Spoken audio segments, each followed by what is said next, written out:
Hey y'all, welcome back to Artistic License, my Thursday stream where we do a little bit of whatever I want. And today we are going to play some Monster Prom for spooky season, but everything looks different. Everything sounds different. Why is that? Karen, what is this right here? What's going on? Oh my gosh. Okay. Well, well, we very unexpectedly reached over 300 followers. And I told you guys that when we reached 300 followers, we would do a slime stream. Now, I'm not ready to do like the full slime stream yet, but I wanted to say a big thank you.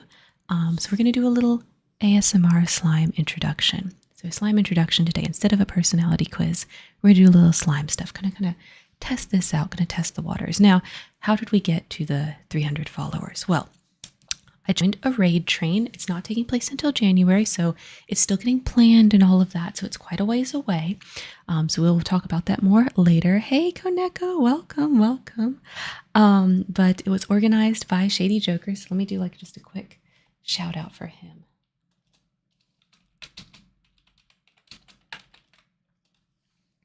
There we go. If you, did I do that? Do his right name?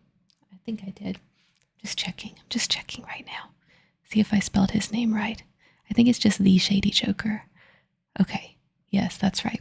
So he organized this raid train. And, I didn't expect those guys to follow me because they were like, it's a bunch of streamers. Some of them I've interacted with, but most of them I haven't. Well, a whole bunch of them went and followed me after I posted an introduction. So I was very pleasantly surprised at that. So thank you very much to Shady Joker for organizing that raid train and basically pushing me over the 300 followers. So thank you. And because of that, we're going to do a little bit of slime today. So I'm just going to show you guys what I have. Now we are still having our Magic Spoon sponsorship. Okay, so that is still a thing. We will still be doing that today, but we're just going to do slime first. I've got some lychee tea here. It's very cold. It got cold yesterday and today here, so I've got some warm tea. Okay, all right, you guys. Okay, so you can see my desk here, and here's a couple of things that I did. So these are Big Girl Slime recipes, so big update since we did slime like, oh gosh, I think 2 Christmases ago now. I made this as a test. Now this is just some very basic slime that is glue and some borax and water. I did make an activator solution. When we do the real slime stream, I'll explain a lot more about this, but I did make it. And then what I did is I bought some actually like popular slime. Okay, this is Snoop Slimes, berries and cream, mixed berry, and because I wanted to see if I was like getting anything close to what the people that are actually popular are doing. So that's what we've got here that we're gonna play with today. I've never had lychee tea, but I had an apple lime tea. Oh, apple lime sounds delicious, Koneko.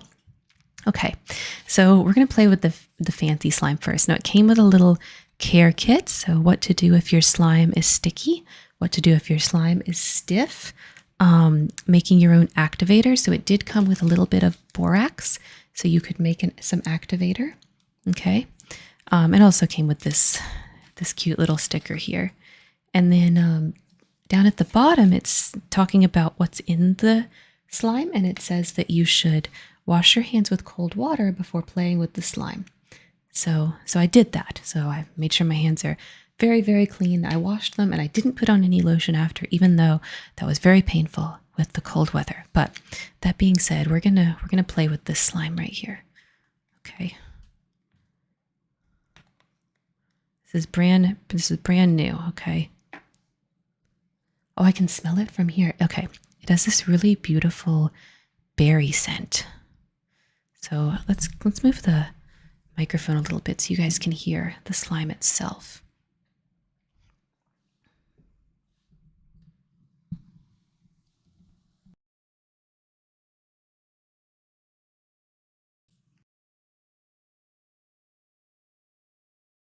All right, microphone's still on. Move out of the way, Zoom things. You're ruining my stream, Zoom. Stop it. Stop it. There we go. Okay.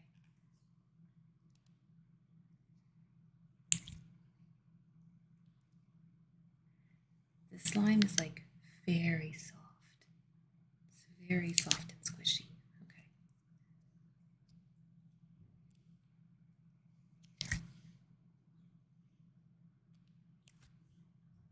It smells amazing. It smells so good, you guys. It smells so good. Okay. So we're going to assemble it. It also comes with this clear slime right here. Let's see if it has the smell. It also smells like berries. Okay, so and it comes with some little like plastic and confetti things. So let's assemble.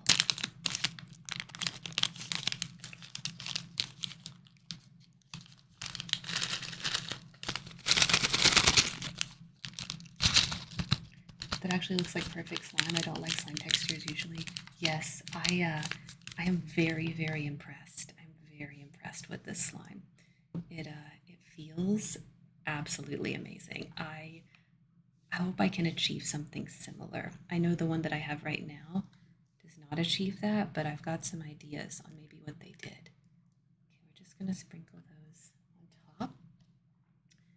We've got some beautiful little raspberries.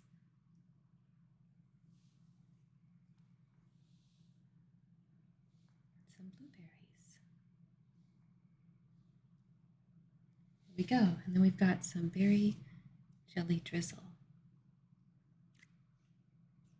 Oh, this clear one is so firm. Oh, you hear that good bubble pop. Okay. Very sturdy, yes.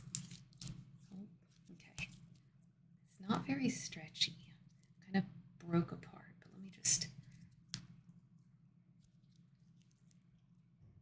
Okay, there we go. Now that I worked it out a little bit, it's a bit stretchier. Okay. So let's put this on top. A little drizzle.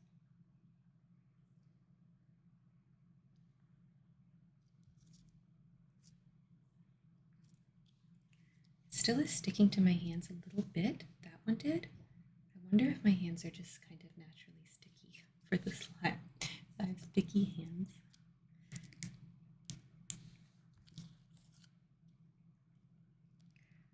Oh, but the white slime, oh, it feels so nice. You can tell they put some lotion or like hand oil on this. It just feels so good. Okay, I gotta take it out. Can't stand it. Okay, go away, Tom. Oh, oh man, it's so stretchy. It's so stretchy. Okay, yes, okay. Raspberries, you're too big. Go in the... There you go. You can live in there.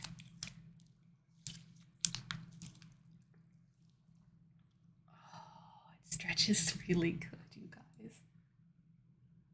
Look at that.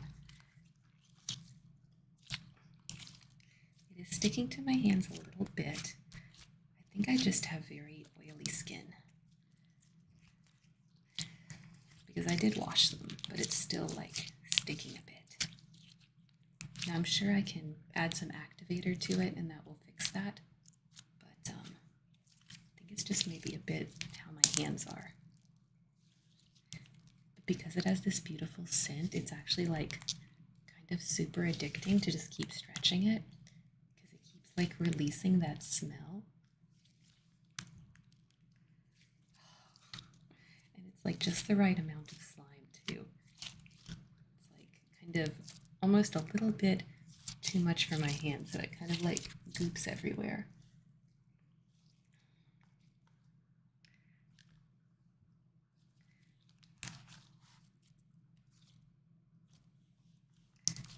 Let's do the thing. Let's do the thing they do in all the slime videos, okay?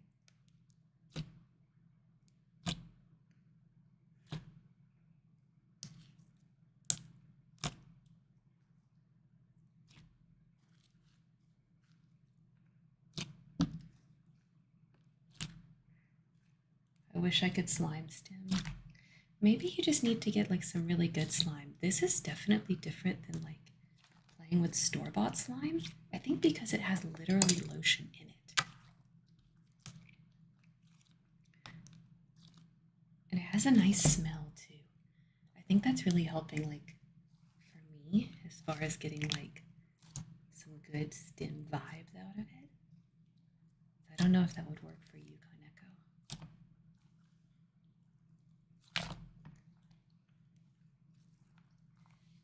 Rubbery stress ball makes me feel nauseous. Oh, problem with smooth texture, so I understand. Well, it's very, very smooth. It's very smooth.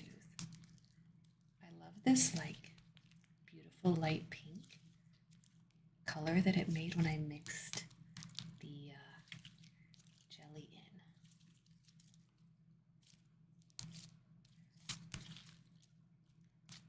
Okay, you know what I'm also loving about slime? Playing with it so much. I love how it's like, it's messy, but then you just be like, boop, mess gone, all clean.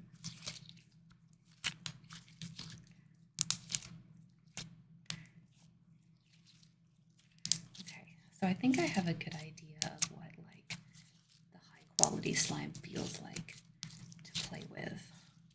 So I'm gonna show you my very basic slime and how it compares. Now, I made a very, very basic recipe.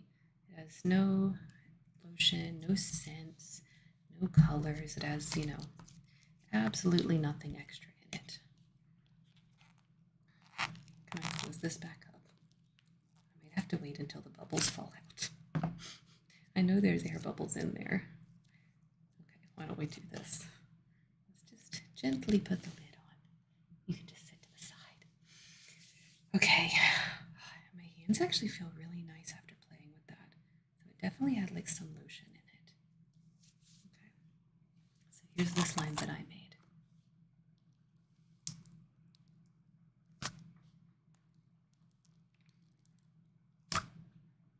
So the texture is honestly like not super different, but it's different enough that you can tell I've not made a lot of slime.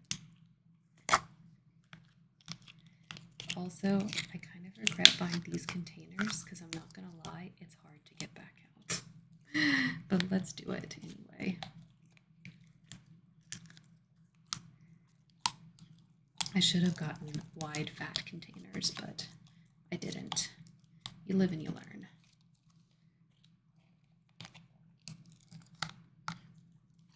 And I don't know if adding some other things into the slime will also help with it coming out of the container easier.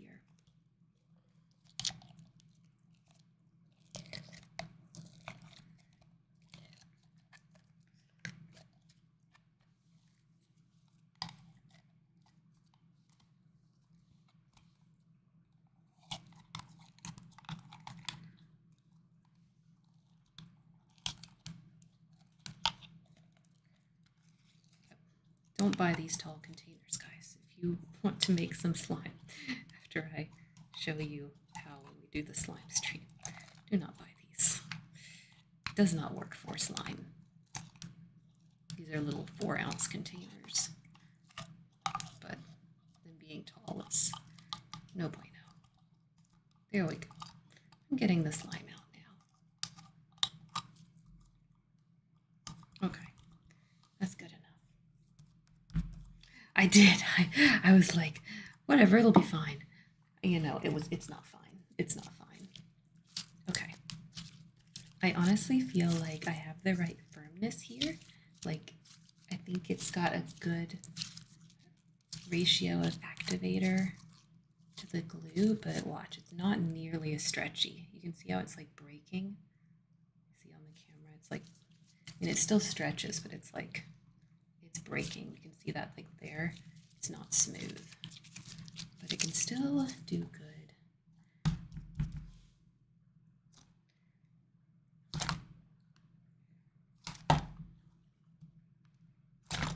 Still makes nice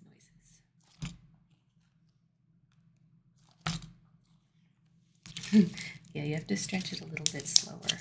But I've heard that if you put like vegetable glycerin or lotion or some other things like that in it, then you can make it stretchier. Big stretch.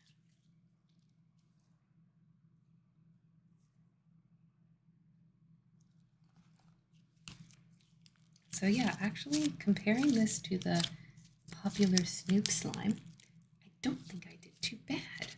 Uh-oh, there's a bit of dirt in my slime. It must have picked up something. I made this like a week ago and I've been playing with it. So it's not new fresh slime.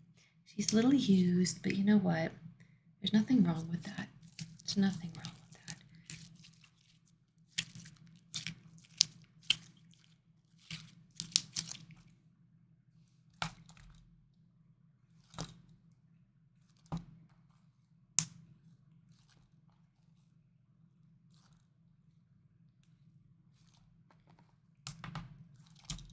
Okay.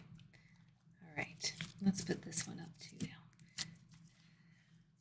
All right, so that's a little preview.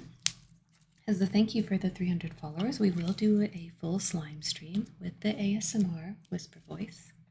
Okay, we'll make different kinds of slimes. We'll do all of that. It's going to be in December, so be on the lookout for a slime stream in December. We'll do some slime tutorials to make some, and we will do it ASMR, and we'll play with it. It'll be a good ass time. Are you not going to go in your tub? Am I going to have to put some of you in here and some of you in the little tub? Is that how it's going to go? Because it's time for Monster Prom. So I have to clean up. I have to clean up, slime. Are you going to let me clean up? Let's see if I just break some of you off. Oh, that's probably too much. Put some of you in there. Put some of you in the little container. They really pack the slime in. It's probably a big indicator of like the quality.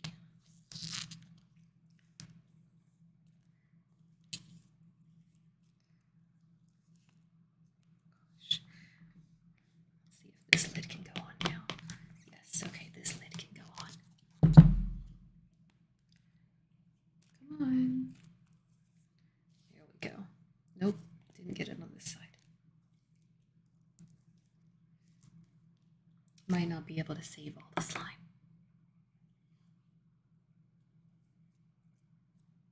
It grew when I added all the thingies to it. Okay. We'll clean the rest of that up after stream. For now, let's do this.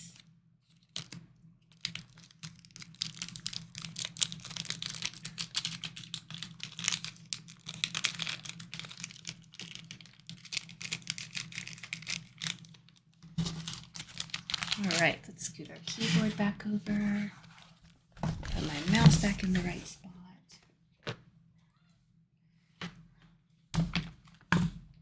All right. Okay, that was fun. We will schedule a full stream of that, where we also do some tutorials in December.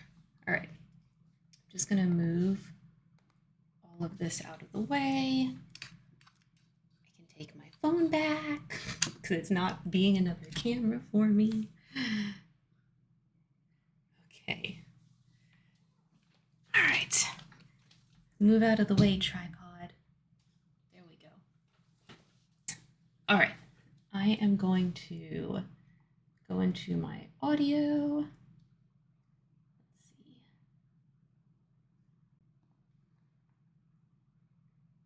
I turned all of my gates off.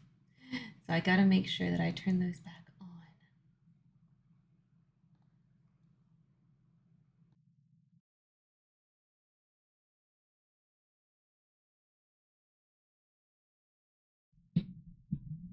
on. Okay. All right. Does that sound normal again, you guys? Does that sound normal again? It looks like it sounds normal. Y'all tell me if it doesn't sound normal. All right. We are still sponsored by Magic Spoon. Okay, so we are going to do a Magic Spoon sponsorship around 7:30. So you guys let me know if you think I should try frosted or fruity. Those are the other two flavors to try. We've got fruity right there, and we've got frosted. Fruity and frosted. That's the other two flavors we have to try. All right. Y'all ready for some silly voices? Are y'all ready for some silly voices in Monster Prom? Because I'm ready. I'm ready. Okay. Let's go to the game. Uh-oh.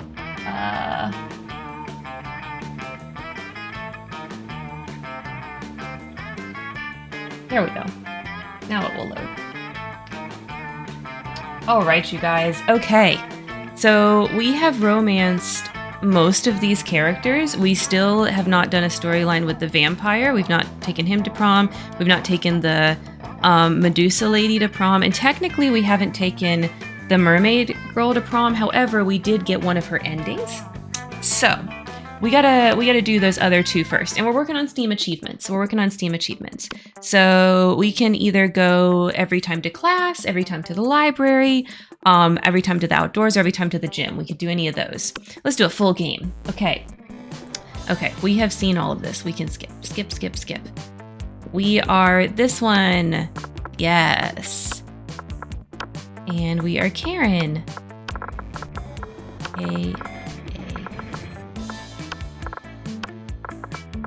I always want it to be QWERTY.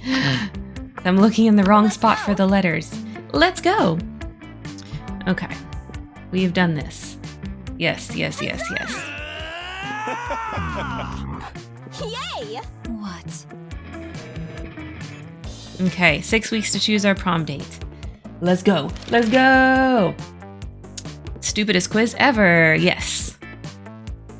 Okay. Yes. Give me my stats. Okay. It's your chance to fix global warming. Go ahead. Global warming isn't real. I invented it, and now science is claiming authorship because science is lame copycat with no original ideas. Wow. Nah, the world is doomed, but I'll start investing in chips and start a profitable business for the soon-to-be covered by water world. It's time to be a real hero. I'll lead the mission to the sun in order to invite the sun to the party of its life. We'll have so many hilarious misadventures that the sun will eventually become cooler. Let's take the sun on adventures. My hands still smell like berries, by the way. I'm really digging it. You wish you were raised by a really progressive marriage between a kick-ass venomous snake and an actual fire. I love fire, and I see no issue with being raised by it. A mysterious old man who saved me from the streets in order to raise me as his disciple in the ancient ways of rad DJing. A pack of wild wolves who also happen to be tech moguls who own some of the most profitable companies of Silicon Valley. And they would be kick-ass role models and wild wolves. Sick. Sounds kind of bougie.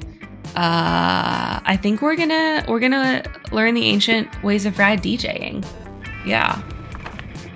What would be a killer accessory? Okay, sunglasses at night, shiny armor, fancy brass knuckles, a fabulous purse made of the skin of your worst enemy, coolness itself, a necklace with your own name in case you forget.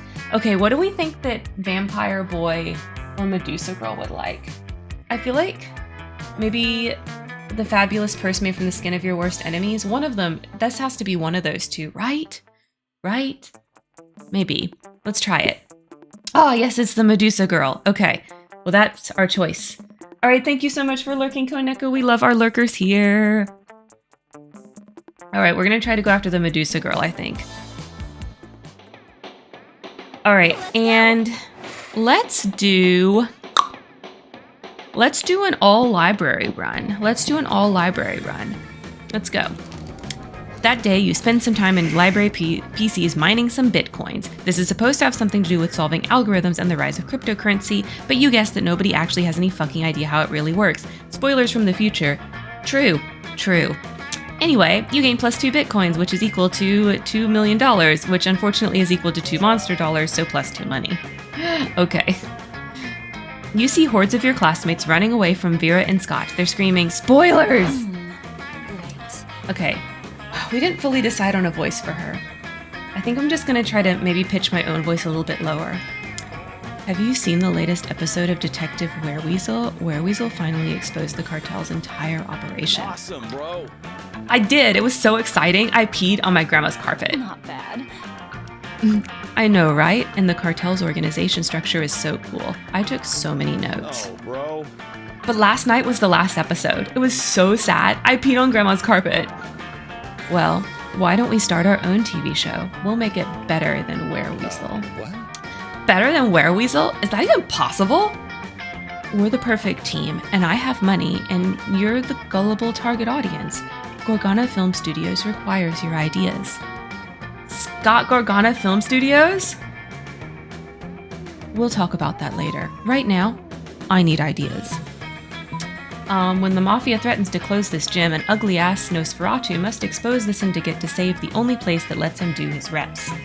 Chile, 1985. When Pinochet floods the market with black cocaine, a courageous drug dealer becomes a private eye to blackmail Pinochet and save her coke labs. I think this one. Jim, this has to be Scott. So this has to be... Oh, Yeah. Not bad. Yes. Did you just create the most relatable detective ever? That was a rhetorical question. Obviously, a young entrepreneur fighting to save her business from government regulation is objectively relatable. Oh no, are we going for the capitalist this time, you guys? I think we might be. But she's a drug trafficker! She's a businesswoman protecting free markets. Doesn't that sound to you like the Monsterian dream? I didn't think about it that way. But is she a buff entrepreneur? Like, really buff? Sure, why not? Hooray! Hooray! All my objections have suddenly disappeared. Vera puts you and Scott to work stuffing packets of promotional cocaine to publicize the TV show, plus 3 money. Maybe I'll have a run where I actually have money. Wouldn't that be nice? Hopefully the shop lady will show up so I get to spend it. Okay. Oh, I found slime on my ring. It's gonna bother me if I don't get it off right now. Okay, it's gone. All right, where is she? There she is. You find Vera sitting in front of a pile of money instead of food. As usual, Damien comes over and drops his own money pile on the table and also some organs. Not bad. Not bad, but I prefer to exert a little less effort for my income. A dejected swamp creature slumps over to the table and adds some money to Vera's pile. Income? You mean this stuff? This is just what people throw at me to get me to stop punching them. And this is what people throw at me to keep me from revealing what kind of porn they're into. Wow, Vera, you nasty. But I agree, the money is only secondary. The frowns on their faces are their own reward. Still, I'm always looking to improve efficiency. Have you tried developing business contracts in hell? Your victims will be even more terrified if they know death won't save them. Yeah, but that doesn't work on the undead. For those, you need a priest. A priest? You know how my family feels about priests? Ugh, I'm sick of terrorizing people one at a time. There's gotta be a way to terrorize everybody in the cafeteria at once. And make money at the same time. I'm sure there is. That is, after all, the essence of capitalism. No! I guess we have to go for her ones. Okay. We're committing, you guys. We're committing. Okay, we're committing. Maybe we can change her. Set the building on fire and charge an exit fee. Trick everybody in the cafeteria into having an orgy, then film it. Blackmail in bulk. Blackmail in bulk. Right. Simple, elegant, raunchy. I like your style. But how are you going to trick the whole room full of people into having an orgy? Don't tell me you don't know how to do that. Is this something you do all the time? Is this something you don't do all the time? I thought you were a prince of hell. Yeah, but I'm a prince of the Bernie part of hell, not the sexy part of hell. That explains it. Well, to answer your question, this is a room full of high schoolers. A slight breeze could instigate an orgy. Although, the succubus sauce I snuck into the sloppy joes won't hurt either. It certainly doesn't. You, Vera, and Damien retreat a safe distance to film the sexy carnage and avoid the fluids. All right. We're doing this. Let's go. Powered by my lychee tea. Oh, I love lychee. Okay, what were we doing? We were doing all library run. Okay, let's go. That day, you spend some time with the library PCs playing some good old online poker. Gambling seems like a stupid and dangerous decision, but who cares? This time, it paid off, so fuck it. +2 money. Fantastic. I guess if you want to do the, it's the money run. That night, you hit the clubs with Vera and Polly. Thanks Satan for fake IDs. Polly time! Put those wallets away, you two. Drinks are on me. By which I mean, drinks are on that guy. No need, Polly. I'm into this crazy new thing called paying for my own drinks. Maybe you've heard of it? Maybe. Is that French for my boobs aren't big enough to get free drinks? Feminism is dead. That sounds like a reason to drink. BRB. But soon. Huh? It didn't work. Just give up.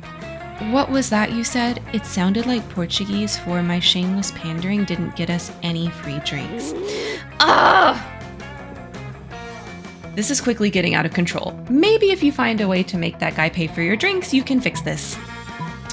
It's party time, sedate the guy when he's in the bathroom, put on a pair of sunglasses on him and pretend he's your pal. It's crime time. Steal the guy's wallet to learn his address, then go to his house, kidnap his daughter, and demand drinks. Vera, you bad girl. Your plan goes super well right through the kidnapping, but hits a snag when you call up the dude to demand a ransom. Hey, Rar, how's it going? Hope you're having a good day today. I don't know who you are. He breathes into the phone. I don't know what you want. If you're looking for ransom, I can tell you I don't have money. But what I do have is a very particular set of skills. Skills I've acquired over a very long career. Skills that make me a nightmare for people like you.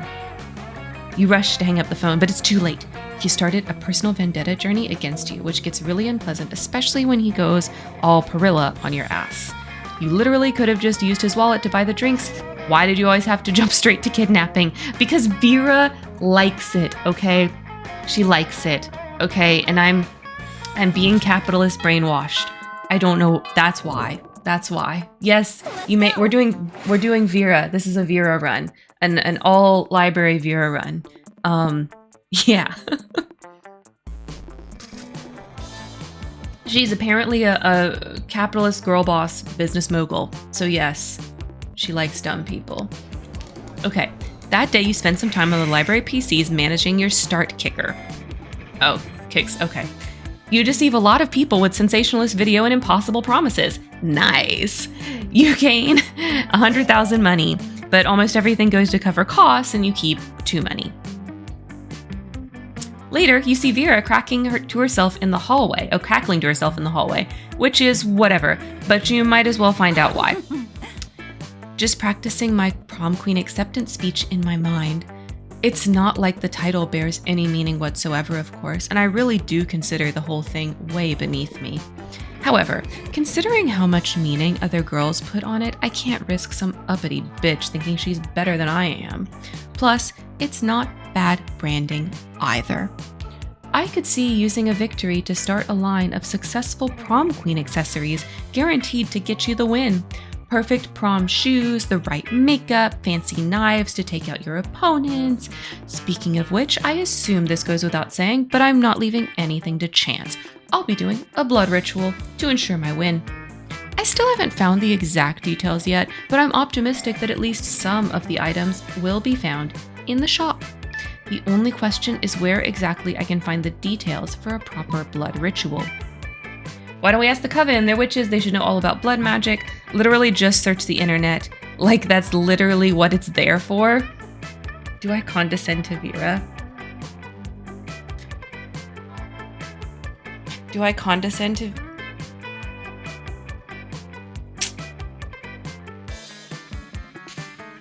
Do capitalists Google stuff for themselves or do they get their underlings to do it for them? They get their underlings to do it for them. What am I saying? We're going to ask the coven. Of course, I knew those basic bitches would come in handy one day. Actually, I really didn't. I always thought they were pretty useless, but I'm never mad to be proven wrong when it serves me. Using the skills you gained during the extra credit summoning seminar, you call forth the coven. What is it now? Is there some emergency in the world in need of saving? Of course not. The world is the worst. Why would I ever want to save it? No, I just want to be prom queen and I need some blood magic to guarantee my victory, and I figured you three could do something productive for once. Under no circumstances will we be revealing any magical secrets to help a petty little brat become prom queen. I genuinely cannot think of a more frivolous use of blood magic than this egotistical little side quest. Every time I think of the students of this school could not be any more ludicrous. Yeah. When I need your opinion, I'll ask for it. You're the one who called us here. Yeah, a lot of help you've been. Now get out of my sight before I use my sight to turn you to stone. Vera turns to your sorry ass. Hi. That includes you. Useless. I'll find the ingredients myself. Thanks for nothing. Yeah, useless. -2 smarts and -1 charm. Fuck. Dang it, I should have told her to Google. Okay, she wants the right answer. I guess that's what we've learned. She wants the right answer. You find Damien and Vera hunched over a scale model of Spooky National Bank made of milk cartons, lunch trays, and ketchup packets. All right, we'll go in through the side entrance, disable the alarms with an EMP, and blow the safe. Why don't we just blow up the side entrance, blow up the alarms, and blow up the safe? Because we only have so much C4, Damien. That sounds like a personal problem. What's this thing? Damien points at a kosher dill pickle in front of the vault labeled Police Ogre. That's the Police Ogre. He's got eyes all the way around his head, never sleeps, doesn't take bribes, and is invincible in combat. Can we blow him up? No, we can't blow him up. We need to find a way around him. Well, I'm out of ideas. Yo, Karen, we'll cut you in on the heist if you can solve this ogre problem for us. Luckily, you're a heist mastermind. Before Vera or Damien can react, you rob the bank yourself and split the money with Vera. Eat the pickle. We're doing this. Yes, obviously. Quick, as a flash, you take the cab over to the bank, walk in the front door, fist bump the police ogre, and walk out with all the money. You ride back to school and dump half the money out on the table, totally burying their shitty scale model of the bank. What? How? You explain that you and the police ogre go to the same salsa dancing class. Taking advantage of personal friendships for illicit profit? I've never respected you more. Yes, I've won her back. I assume this pile of money and gold ingots is my share. You nod sexily. Yeah, babe. Yeah, babe, it is. Hey, where's my cut? I've got your cut right here, interloper. Vera stabs Damien with one of the irresponsibly sharp butter knives the school cafeteria provides. You've never been more turned on. Oh my god. Oh my god. Let's go. I love a very bad girl. Oh no. Oh no, I actually really like her. Okay, let's go back to the library. That day you spent some time on the library's PC sending malicious spam emails in the hopes of stealing other people's money. It doesn't sound very nice, but who's really the one to blame if they respond to such a blatant scam? You lose -10 karma, which isn't a stat in this game, so who cares, and +2 money. Afterwards, you discover you've been poisoned, and only Vera has the antidote. She does this all the time. It's how she invites you to hang out. Hey there. Baby, this isn't necessary. You don't have to. Okay, anyway. There you are. Thank you so much for coming. I'm embarking on a new criminal enterprise, and I need a concierge. Yep, that's a word. The idea is simple, yet brilliant. Think Uber, but for killing people. I call it murder. But it turns out the market is flooded with assassination apps in blood. I need a way to get ahead of the pack. And since you're such a good advisor... Oh no. Differentiate yourself by being the only service that offers free-range organic murders. Viral marketing, literally. Tailor a highly contagious virus to make people love murder.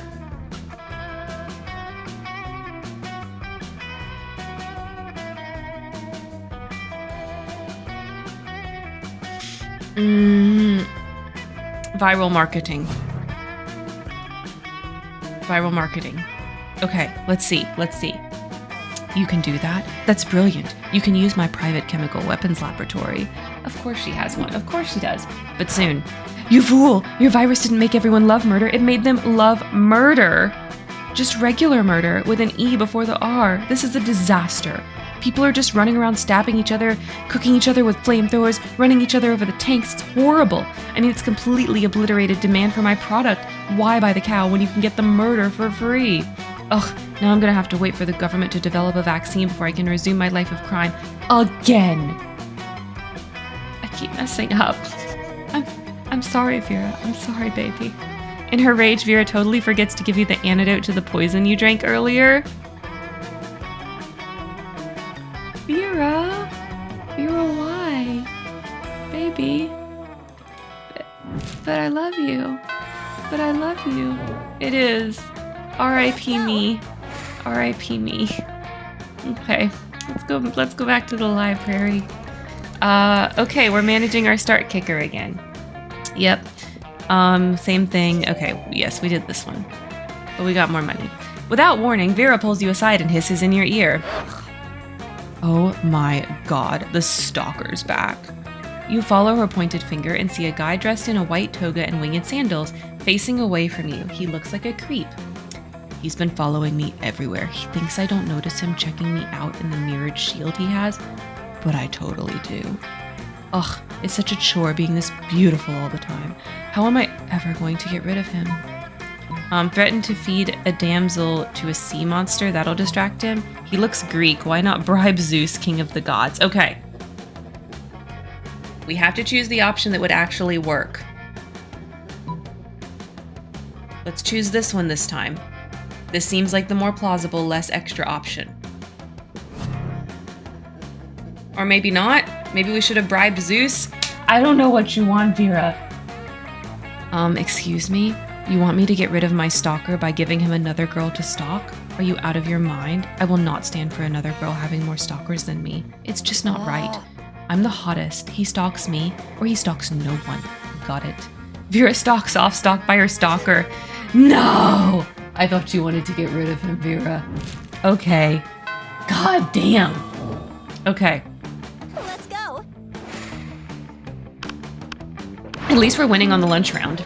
Okay, here we go. You take your seat, and if you didn't know any better, you would say that it seems like Vera and Polly are almost more interested in their phones than they are in you. And you don't know, and you do know better. And you know that yes, that is exactly what's happening right now. It's nothing personal, Karen. It's just that Polly and I are very engrossed in texting our financial slave. Yeah, it's pretty hard to compete with some guy whose fetish is buying you anything you want. That's my fetish too. Not buying things for people, having people buy things for me. Duh. Good thing he's rich enough to take care of both of us. You know what they say, true friendship is sharing secrets and financial slaves. Still, I do worry that this arrangement might not be sustainable. What happens if he runs out of money? Our cash flow instantly stops. Besides, being handed everything you want on a platter, in this case the platter being an online money transfer platform, is almost boring. Yeah, I get that. It's a little less boring when you're on as much acid as I am right now, but I see what you mean. If we could somehow turn this into a business venture, then maybe it would get interesting. And we could continue to profit, even after he's gone broke from catering to our every whim. I mean, how interesting do you think business actually is? Since he's so obsessed with us, we should just tell him to do something totally insane and see if he does it. I don't know. A weirdo giving away his money and getting into hijinks is great and all, but I want to start making real money. And I think money is fine and all, but my favorite currency is chaos. I think my mic might be too loud. We're gonna turn the gains down just a little bit. Yeah. It seems like the ladies are at a very exciting crossroads. Maybe a random bystander can give them a nudge in the right direction. I think my Polly voice is just too loud. Tell him to marry a llama. You can easily grow this arrangement into a business. Just escalate and delegate. You have the financial slave go and acquire his own financial slave to give him money and have that financial slave. Okay, we're gonna make a pyramid scheme. Vera wants a pyramid scheme. Yes, okay. I can do the lunch rounds. I'm doing good on the lunch rounds. Okay. Haha, that would increase our income exponentially immediately, which are two of my absolute favorite adverbs when it comes to monetary gain. I mean, one financial slave between the two of us is already strangely a lot to handle, so managing an army of them sounds draining. But as long as it's a pyramid scheme and we're at the top of the pyramid where we don't have to actually deal with the low lives, who cares? Meh, I think I'll just go check my toilet wine. Don't worry about her. Polly wouldn't know a good business idea if it slapped her on the ass. Which happened one time actually, but it's a long story, so forget it. Anyways, we can tell people in order to become official certified financial slaves, they have to buy a kit of supplies, and they'll start at dirt slave, and then they can get 5 financial slaves under them. They can become a pathetic ground slave, and then they can work their way all the way up to gold, diamond, platinum, Sachao, mocha, grand supreme slave. This was a great idea, Karen. We should go write the business plan together and prepare for profit. Did Vera actually say she wants to profit with you? Holy shit, Vera is sharing her cash flow. It's like a third base for her. Awesome. Okay. We're doing it, you guys. We're doing it. We're doing it. Go. Okay. Oh yes, the shop is in the library and I have 18 monies. Fuck yeah, I can buy something. Hey, last night I read this article on how money causes pocket cancer in the long run. You don't want to get pocket cancer. Quick, give me that dangerous money you have in your still healthy pockets. Okay. Okay. Here's the problem. We actually have money, but I don't know if I want to trigger an event because these are all 5. Okay, wait a second. What's the most expensive thing? We've got a $10 penguin mask. We've got $10 cocaine. Let's get the penguin mask. Thanks. Okay. Well, that made me even dumber. I've got -9 smarts. Holy shit. I'm always amazed at how... Oh, wrong voice. I'm always amazed at how people keep coming and buying all this stupid crap. Intriguing. Okay, we bought something with our many monies. Let's go. Let's go. Okay, back to the library. We're doing our start kicker. Yes. Okay. Fantastic. As you walk down the hallway trying to beat a level of Bone Crush on your phone, you run smack into Vera, also engrossed in her phone. Sure, feel free to read over my shoulder. You wouldn't understand the charts anyway. Miranda's been mouthing off about being a princess again, as if that's so amazing. Pathetic. She's a princess underwater. You know what's underwater? Sea slugs and fish shit. You know what's not underwater? This school.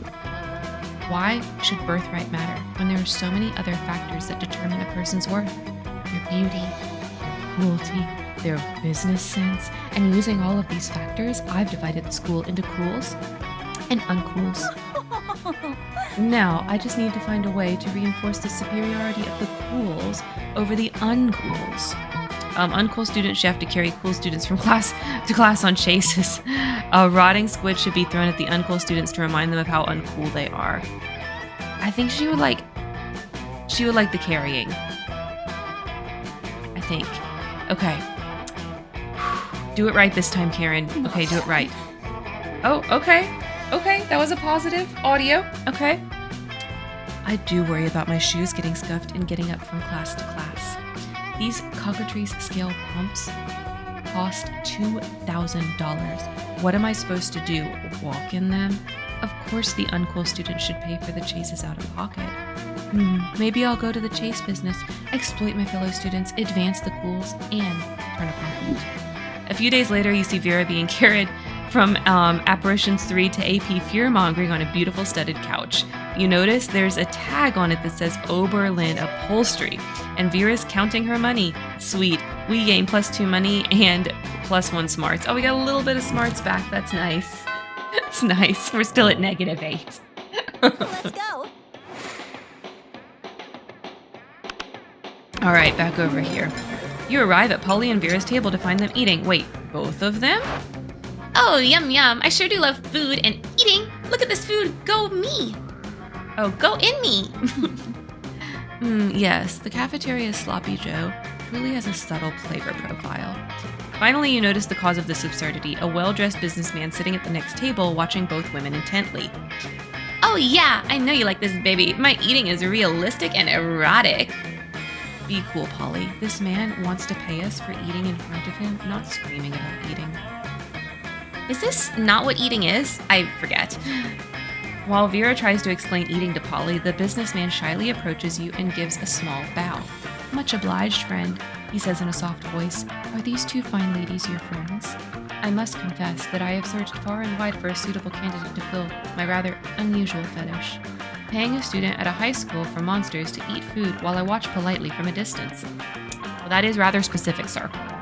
But I find myself unable to choose which of these two beauties to hire. The snake-headed one possesses a certain grace. Yeah, pay me, motherfucker. Pay me to do a thing I was gonna do anyway. But the translucent one has such passion. I don't even want the money. This is just fucking weird and I love it. In your opinion, the businessman finishes. What would be the wiser choice on my part? The Gorgon. We're going for her. So we have Vera. Okay. Yep. Look at how many mouths she's got on her head. Exactly. That's good. Okay. Yes, and she liked it. Good. I was supposed to. She wants the money, honey. She wants the money. The businessman strokes his chin and nods. You have a point, he says. The ghost only has one mouth. Also, food seems to go right through her. This Gorgon, meanwhile, has countless mouths. Such value. Value is right, Provo. 1,000 in cash, up front. You pay all my meals, and you give me your pants. Holy shit, he's doing it! He's doing it! He's getting naked! Vera is able to convince the businessman to pay for her fancy dinner for you and her. It's a little creepy with him watching the two of you, but you get over it. For a free meal, I guess, right? Let's go. I mean, like, how fancy are we talking? I might not be opposed. Okay, back to the library. All right, start kicker. Yeah, +2 money. I feel like there's less library prompts than some of the other areas. I don't know if it's just the 3 over and over, but I feel like there's 4 or 5 in the others. Anyway. In the course of your activities, you come across Vera and Polly hatching yet another scheme. You sneak a little closer so you can eavesdrop. Listen, this has been a fruitful partnership so far in terms of making people look like imbeciles. But I think it's time we monetize. Sick burns, don't buy fresh outfits. Yeah, fine, whatever. I guess I could just use some new thongs or whatever, but like, I don't want to stop making people look dumb just so we can make money. I don't want to sell out. Personally, I can't wait to sell out, but you have a point. We can't sacrifice our brand. Yeah, library is definitely the money grinder for sure. The question, of course, is how we do both. Yeah, how do we get rich off of yanking people's chains? Ugh, careful with your choice of words, Polly. What? Chains are a big thing for ghosts. Of course. They don't seem to have any immediate ideas. Maybe you can offer a solution. Why don't you make up phony workout craze? It worked for Frank Pilates, the inventor of Pilates. Oh man, do I have a great prank for you. It's called stealing. I think this is the Polly answer and this is the Vera answer. So here we go. Maybe not. Maybe I accidentally did the Polly answer. Oh my god, that's so good! We could just make up a bunch of ridiculous exercises like tongue squats and dick crunches and encourage people to post selfies of their workout success. Let's see. 1 week subscription to our proprietary exercise tracker for $1. $49.99 for every hour thereafter. I think we might actually turn a profit on this one, Polly. And hey, if a bunch of people get stronger dicks and tongues in the process, I'm not gonna complain, if you know what I mean. You have no idea what you've just unleashed on the world, and these two seem happy to be with you. +1 creativity and +2 smarts. Okay. Okay. All right. Well. Yep. Library. Okay. Star kicker. Yes. +2 money. Later, you're wandering through the halls when you hear a voice from around the corner. Hey. I seem to have accidentally turned a bitch to stone with my gaze. Don't get me wrong, she totally deserved it. Her nose is obviously fake, plus that nail polish, abominable. But this isn't exactly the first time I've done this, and Principal Giant Spider said that if I did it again, I'd get detention. So now I need to dispose of yet another body, and I thought that since you're so attractive and kind and clever, you'd be willing to cover up the literal murder I've committed. No questions asked. Right. Okay. Easy will just dress her up in some stuff from the theater and set her up in the quad like she's an art piece. Never you fear, my lovely murderess. My good buddy Mr. Hammer will make short work of the evidence. I'll even give you the nose as a trophy. She does love murder. A girl loves murder. I feel like she would want a trophy. I'm scared. I'm scared, but I think she would want a trophy. Maybe not.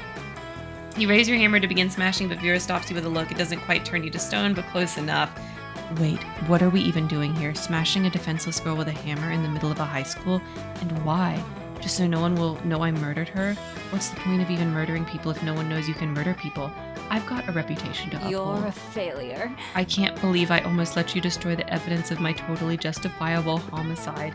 Get out of here with that hammer before I make you eat it. Vera's never gonna go to prom with me. Someday you'll get to smash a Pester 5 monster with a hammer. Someday, but not today. -2 charm and -1 fun.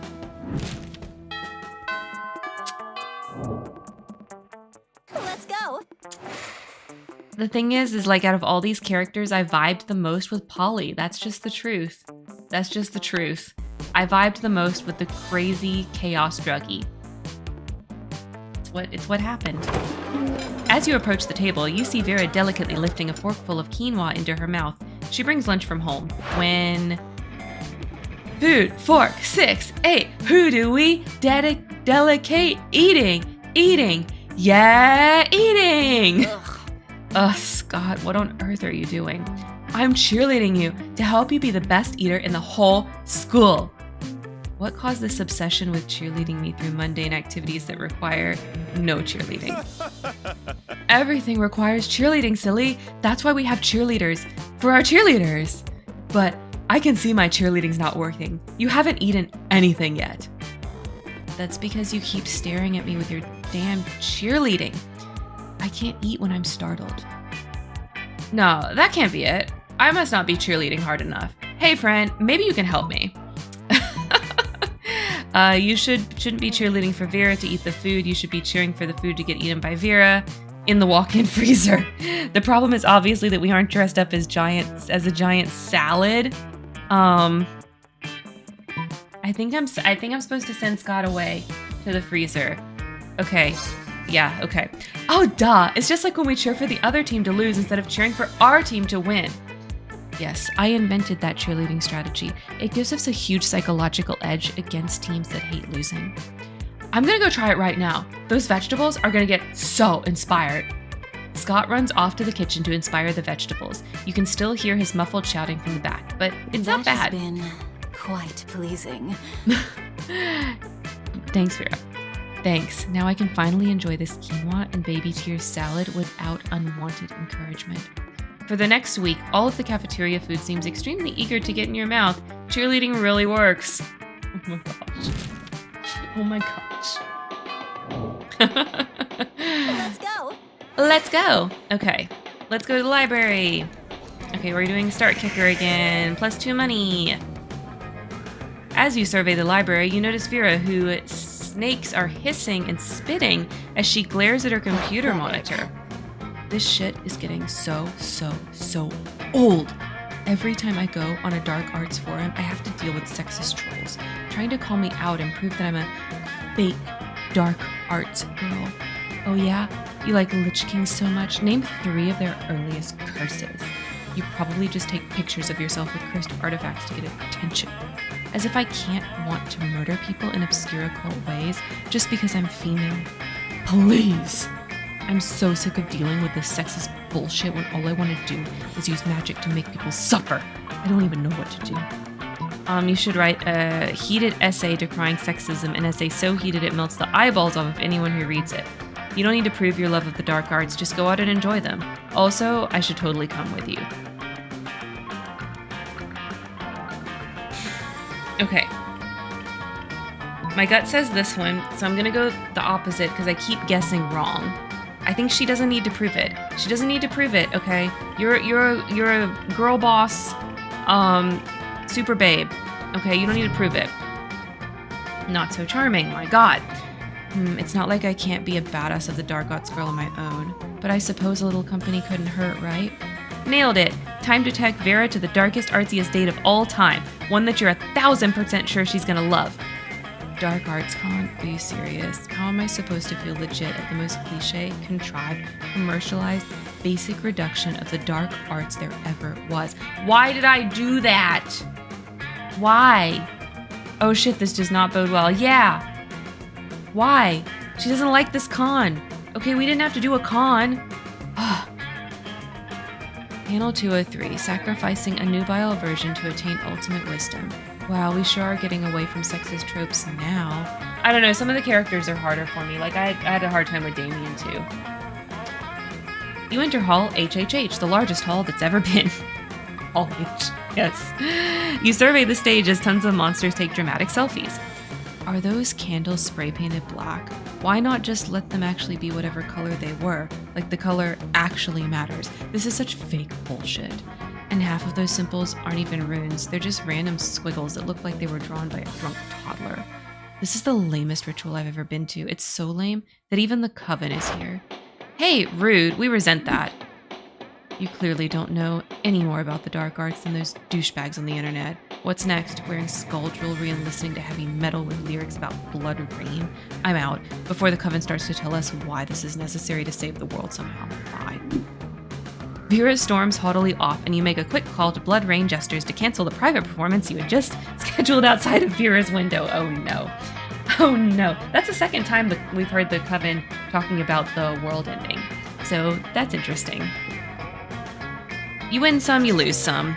In this case, you lost a lot. Okay, -2 fun, -1 creativity. All right, last week, week 6. Let's go. Let's pause. Let's pause for an ad break. No, I don't want. I just wanted to turn down the volume somehow.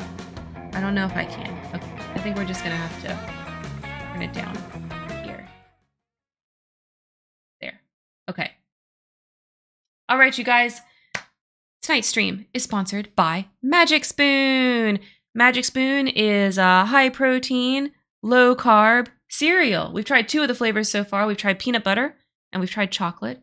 I think objectively chocolate was the better flavor. However, I enjoyed the peanut butter more, mostly because I just really like peanut butter. But they've been pretty good. So we're going to try another one tonight. We've got frosted or we've got fruity. I'm going to go get the milk.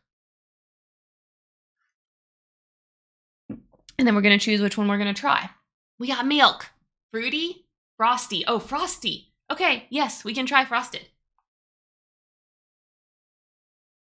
Okay, I am super, super curious about this one. How do you have 0 sugars in a flavor called frosted? I don't understand. Oh, hi, Oreo. Do you want to say hi to the stream? Wait a second. Oreo says before cereal, hello. Oh gosh, you've gotten so big. Oh gosh. Hi, Oreo. Say hi to everybody. Hi. Hi, baby. Hi. Mwah. We're so gigantic. Yes. This is why I add sugar to my cornflakes. Yeah, so this is basically the whole point of this cereal is it's supposed to remind you of cereals you had as a kid, but they actually don't have sugar in them. And the other 2, like, they really have not been sweet, okay? Like, the cocoa one and the peanut butter one both were very, like, chocolatey and peanut buttery, respectively, but they were not sweet at all.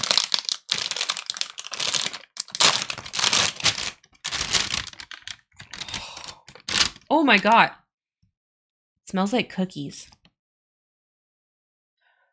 It smells like vanilla cookies.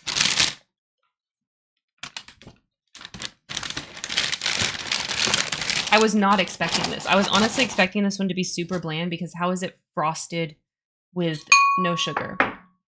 Let's pour our bowl.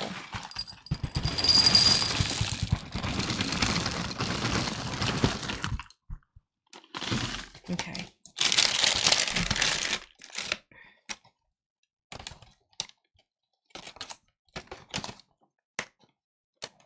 All right, frosted. Maybe it's supposed to taste like frosting. smells like frosting. Honestly, that's what it smells like. It's not cookies. It smells like buttercream frosting. Okay. Here we go. That's too big of a bite. There we go.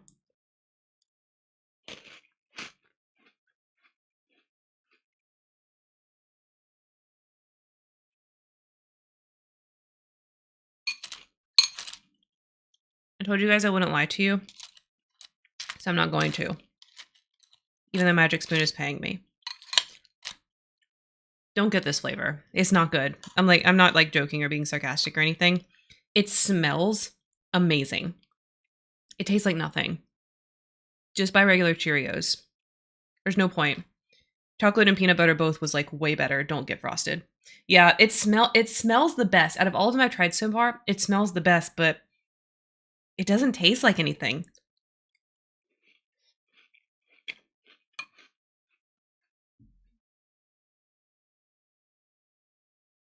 Yeah, or add sugar. And the whole point is it's supposed to be 0 sugar cereals, but like this one needs some sugar. I bet if I put a spoonful of sugar in it, it would taste better. Let me see what it tastes like dry. See if that changes anything. It's a little bit more flavorful dry, but not much. Not much. I'll take one more bite just to be sure of my assessment.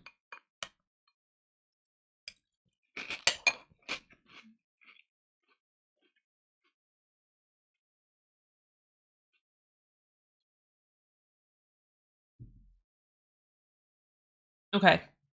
Conceptually, the idea of like doing a frosted flavor cereal with 0 sugar, I just think is a flawed concept. Just can't. You can't. You just can't. Why? I think they took on an impossible task. Okay. So the way that they're getting the sweetener is monk fruit extract and stevia extract.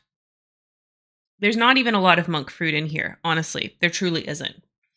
Because I know what monk fruit tastes like. I don't like monk fruit, by the way. I think it's disgusting. But you don't taste it, okay? And then it also has inulin, which probably adds a little bit of sweet to it as well. It says inulin from cherry root or agave. Don't taste any of that either. It doesn't taste, I don't taste anything like chicory root or agave. So yeah. I didn't know monk fruit was a sweetener or existed. Oh yeah, it's like a fancy, like if you're on keto, you can use it for sweetening. There's like monk fruit sweetened stuff. I don't like monk fruit. It's not good. It's not good. Okay. Just one more now that it's sat in the milk fruit. I'm really sad, but I think conceptually this is just a flawed thing.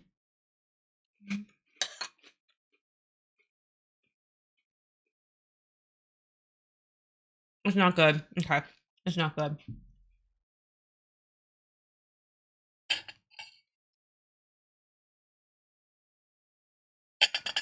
It's just boring. It's just boring. It's not gross or anything. I could eat this whole bowl if I was hungry, and it wouldn't be a problem. It wouldn't be hard to do. It's just boring. It's just boring. Yeah, I guess you can't win them all. Okay.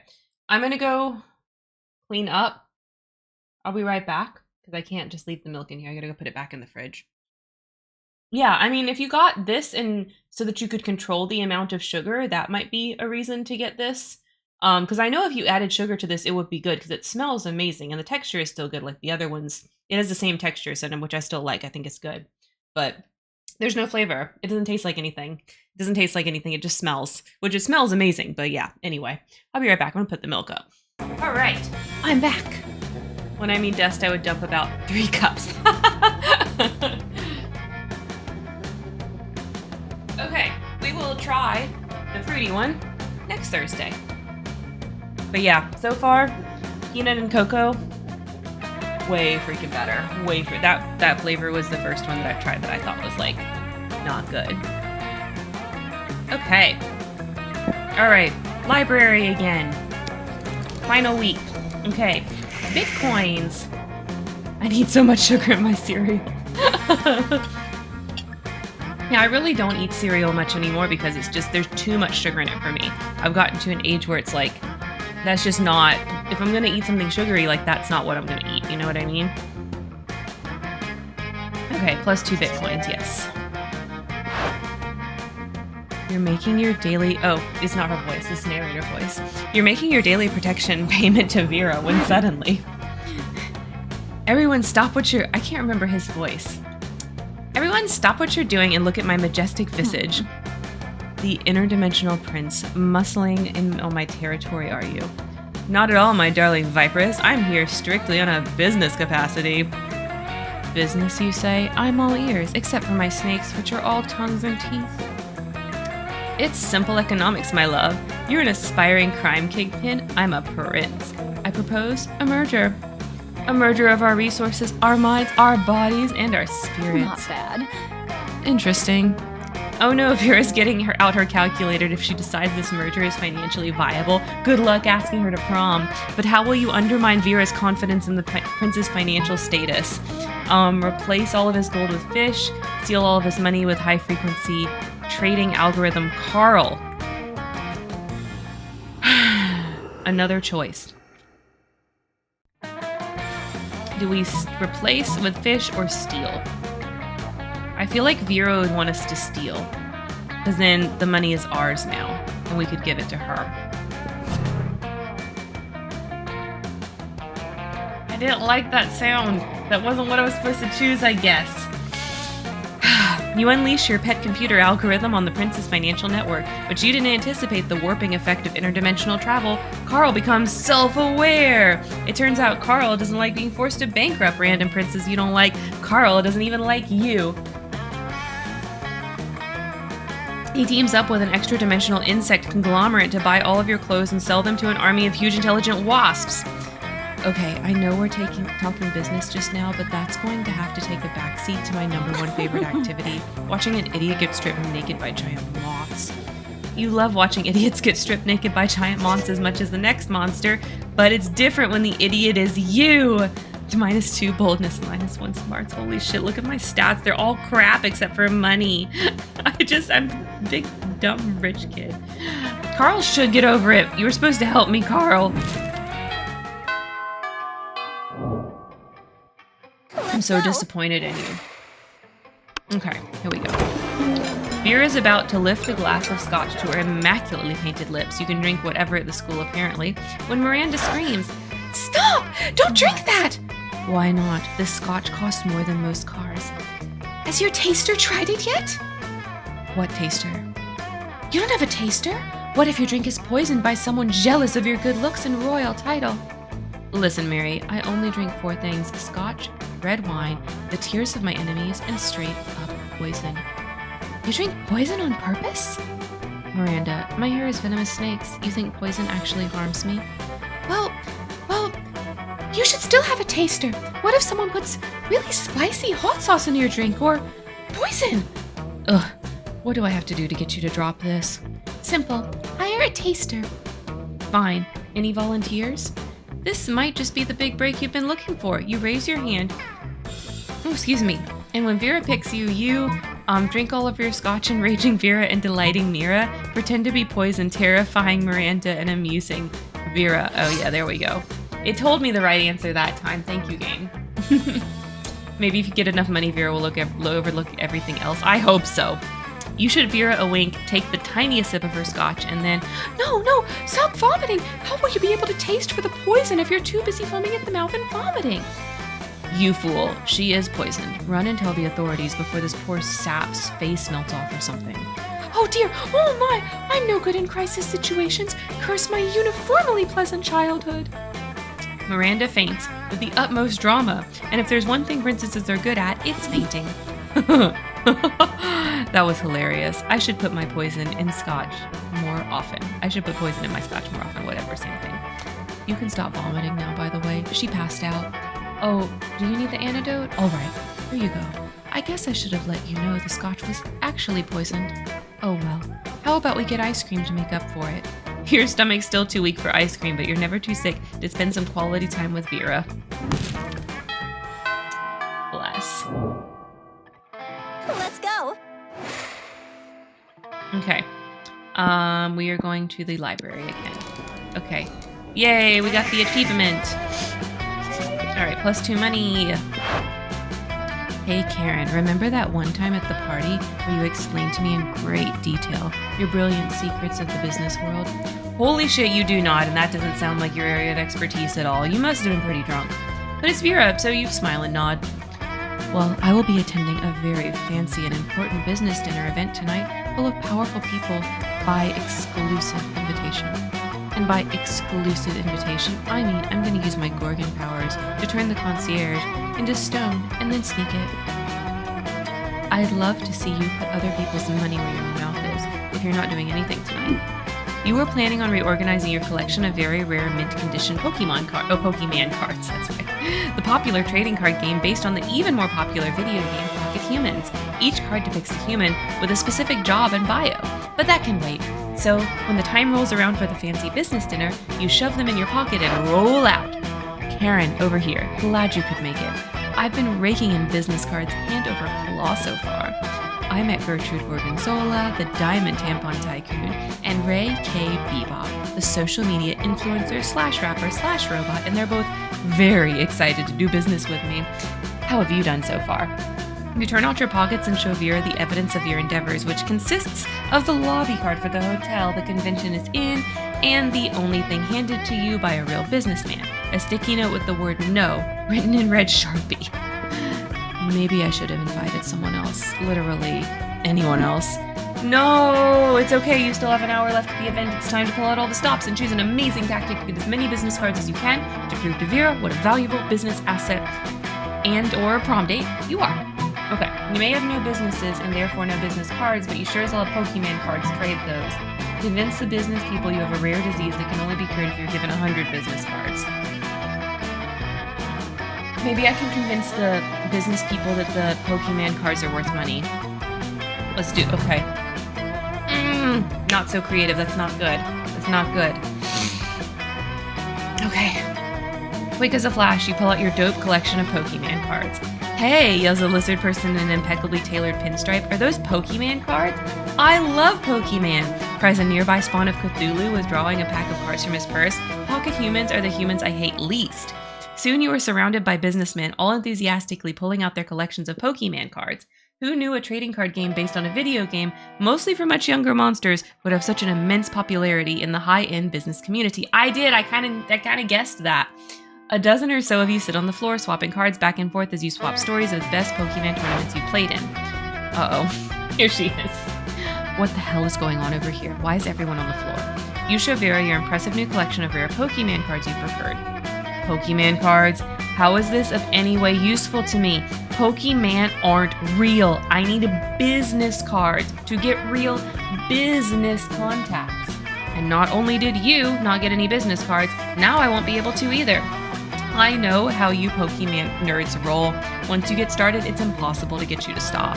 I might as well just go home at this point. Once again, children ruin everything.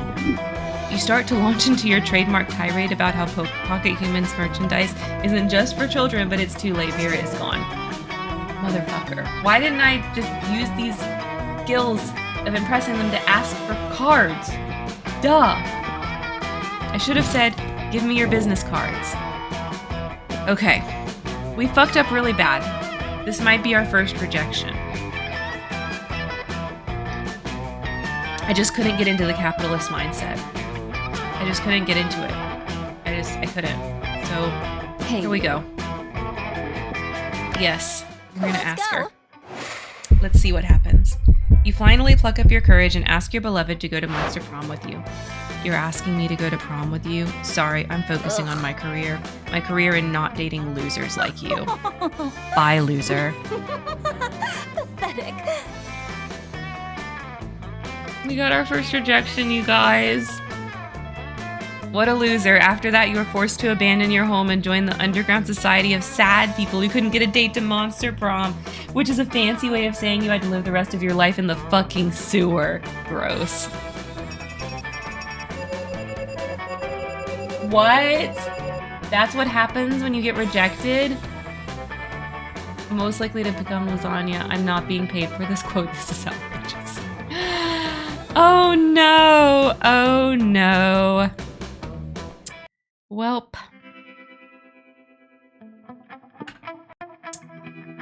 Welp. Those 6 weeks were maybe the most epic and absurd weeks of our lives. After the Monster Prom, we kept on living our lives, falling in love, battling for friendship, and learning about who we were and who we could be. And you know what? Like it always does, life happened, and it was wonderful. Scott unexpectedly ended up in film school and partnered with Vera to co-create their very own TV show. It was brought by Notflix, since Notflix will buy anything. Even a crazy TV show co-created by recently graduated high schoolers. Polly graduated from doing lots of ayahuasca, and now she appears. I did not know how you spelled that word. Ayahuasca. And now she appears to hallucinating people and acts as their spirit animal. Miranda got a job being a princess of her kingdom, which is actually kind of her job already. Well, you don't see her complaining about it.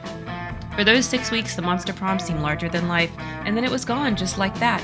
The battle for Monster Prom might have ended then, but there were plenty of battles left in the war on youth. But once again, we were young and unafraid, and we were ready to start. Okay, we can't let the song play. We can't let the song play. We can't let the song... Yes, okay. 5 new images. Okay, let's see what we unlocked. Let's see what we unlocked. Okay.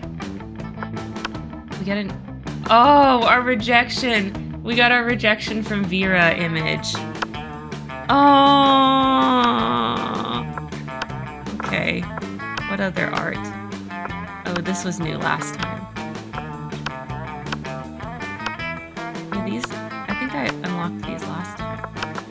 I guess we have to click on all of them to get the new to go away.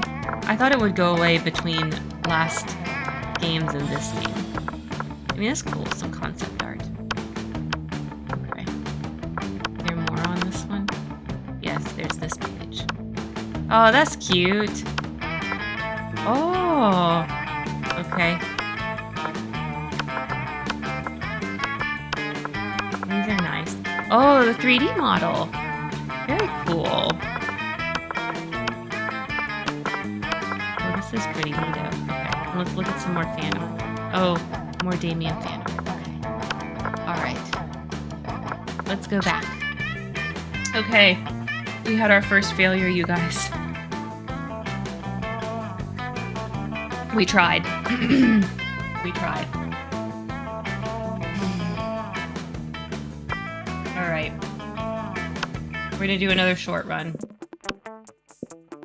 And we're gonna try to get the vampire man. Yep, skip, skip, skip. Yep, we've done this. We're gonna be Karen. Karen. Okay. Okay. Yay. Yes. Yay! Okay. We've seen all this. Huzzah! Yay! What? Okay. We're going for the nerds, so we're gonna go to class every time this time, I think. Yep, quiz time. Quiz time, let's try to pick smarty smart pants answers. What is your soul emoji? The emoji that speaks the truth of your soul. Caucasian guy with a turban because fuck stereotypes. Octopus emoji, best animal on earth. Okay, we've gotten this question before. Snowman because the motherfucker's in the middle of a blizzard. He's fucking smiling. He doesn't even fuck about blizzards. He has a kick-ass hat. Anyway, we're picking octopus. Octopus emoji. The coolest mythological creature. A sphinx who's super turned up and ready to party, and she raps all of her riddles. She still kills you if you don't answer them correctly, but she raps the riddles. The invisible hand of the free market. This weird creature I drew when I was 6, which is clearly super derivative from other mythological creatures, but it's super cool and it's my OC and my spirit animal, okay? We're going with the rapping sphinx. Okay, rapping sphinx. Yes. Okay, killer accessory. Coolness itself, a fabulous purse, necklace with your own name, fancy brass knuckles, sunglasses at night, or shiny armor. I think Vampire Boy would like sunglasses at night, so let's choose that. No, that's Polly. I should have chosen coolness itself. Oh well, let's still try to get, let's see if we can get him though. Let's see if we can get Let's him. go. Okay, we're gonna go to class every time. That day, you listen to your elders and learn valuable lessons. Sometimes, after all the monster nonsense and the dating gimmicks, you forget that attending class is supposed to be the primary activity at high school. Okay, +2 smarts, fantastic. Later that, yeah, we're gonna get Polly. Later, you're minding your business when you see Polly floating down the hallway texting, just as you're about to approach her. There you are, Polly. You've been floating the scent. Yeah, you've been following a scent, the scent of betrayal. What are you talking about, buddy? I haven't been pulling any pranks at all today. Some very unfunny person mess with my sports gear. They put my left sock in my right shoe. Right sock, left shoe. Polly, I know we're best bros, and you would never do a prank to me, but I think you did this prank to me. I smelled you. No, you didn't, because ghosts don't have a scent. Maybe not to a normal person, but a werewolf can smell anything. And ghosts smell like algebra and global warming. Right. Well, if ghosts don't smell, then what am I smelling? Of course, ghosts smell like ecstasy-spiked rose wine and Victoria's Seance lingerie. It sure is a mystery. Hop in my van and we'll go solve it. Scoob, I mean Scott. Let's go solve it, Scooby-Doo. Oh, a ride in a van? Can I stick my hat out the window? Of course. Anything to distract. Cheer up, my best buddy. You hop in the van to get on the case of the ghost smells. Scott opens a bag of raw bones and begins swallowing them whole. Don't mind me. I just brought some Scott snacks. Zoinks, Scott. Those look delicious. If I could digest uncooked marrow, I totally would. But as it is, Polly settles for lighting up a Polly snack and getting the whole fan baked. You round out the day by tearing a human's face off to reveal that he was actually a spooky skeleton all along, just as you suspected. Oh boy, that was fun. It's nice to let my tongue wag in the breeze.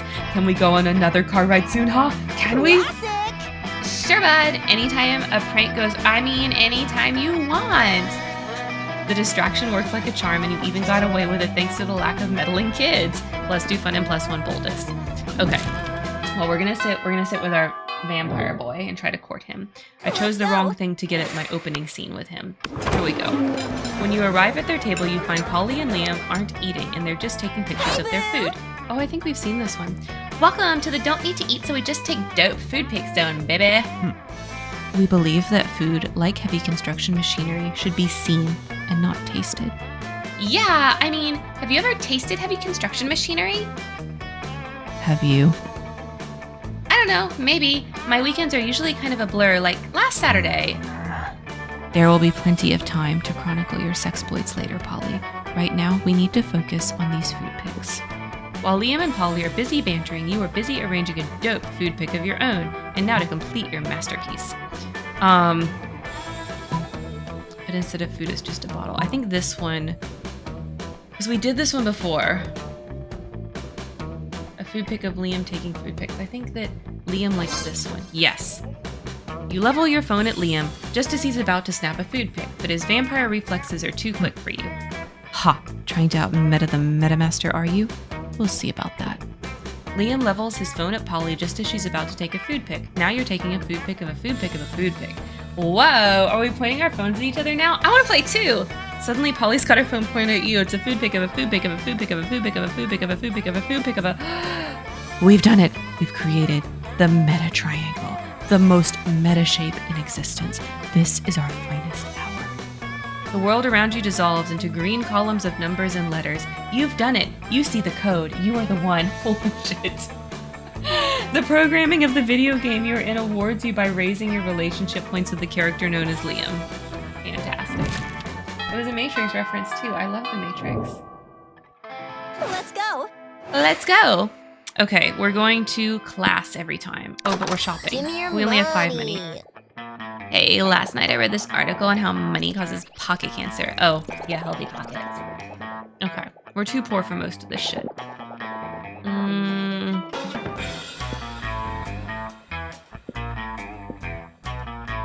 We bought that.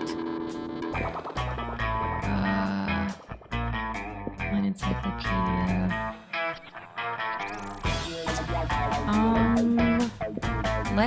We have 5 money, so we should buy something. we're gonna get... I don't think we've bought the sunglasses yet. I'm trying to remember. I know we bought that. I don't think we bought the tape. Okay, let's buy the tape. There we go. You know what? All profits made are donated to a good cause. Spoiler alert, the good cause is buying me a new phone. Sweet. I want to date the cat girl. I don't know if you can date the NPCs, but I want to date the cat girl. Okay, we're going to class again. That day, you're the first one in class. You sometimes come early because you enjoy talking to the teacher. He's a bit bitter, but in a cool way. He treats you like an adult, and the two of you discuss life and stuff in a very snarky way. Look at you, excelling at cliched movie tropes. You gain +2 smarts and +1 valuable life insight that will help you face the difficulties of being young. The teacher hasn't arrived yet, so everybody's chatting amongst themselves. That totally contradicts the intro, but whatever. Polly and Scott are sitting next to you, and you can't help but overhear their conversation. All right, I hereby call this meeting of the Prankmasters to order. Prankmaster Dog? Here. Prankmaster Geist? Present.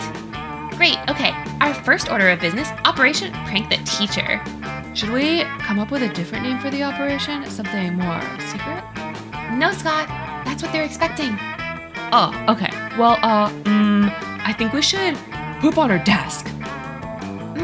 That's pretty good, but ghosts can't poop and I want to participate. Good point. What else can we do? Oh, Mr. Lestrade is a vampire, right? Why don't we open the blind so when she comes in, she burns to dust? God. Oh boy, that would be such a good prank. That's why we're the Prank Masters!